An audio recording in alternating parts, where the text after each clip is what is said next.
was going to ask Tracy, can you tell me, did you ever think, like when you started your business, did you think you were going to grow a multiple six-figure business? When you started off with $500, did you think it was going that way? No, not at all. Not at all. I was really just trying to make some side cash and, just trying to show my daughters that, look what mommy's doing. Mommy is just, so strong and so this and that. I was trying to get a little bit of extra money for some extra play dates and, Mhm. just kind of go from there. I didn't think I would be quitting my job and doing this full time and having employees. I mean, at one time before COVID, I had 14 employees. So it took a little dip down with COVID, as did most small businesses, but we're on the rise, and I'm Right. excited. I'm proud that I have built this business, and I just can't wait to see what that next level looks like. Yeah. I So absolutely started my business for some side money. Yeah. so Absolutely. when it started, and you can answer this, Calvin. So when it started to go the other direction, as far as like, oh, this could be more than side money, what were you thinking?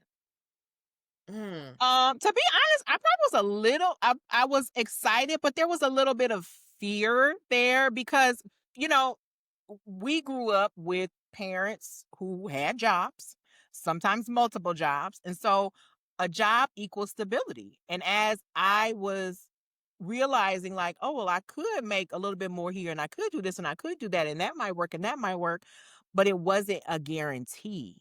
Now, we now in 2025 know that a job ain't no guarantee and they'll downsize your booty in a minute. But at the time, I was definitely like, could I do this? Could I do that? And I ended up, and it's probably been like 5 or 6 years. I ended up with it was my largest contract at that time, 5 figures. And she says, how are you going to keep your job and do this? And I already knew I wasn't going to be able to keep the job and do the work, right? Like it was going to require more of me, right? But I was like, I'm not, and I was like, okay, I'm walking away from this and I'm trusting. And I that is not to give y'all, I don't want to give nobody the mistaken impression that you have to just jump up and quit your job. But for me, it was the right time because I knew that I had the income to justify that. So, And Catrice, what about you?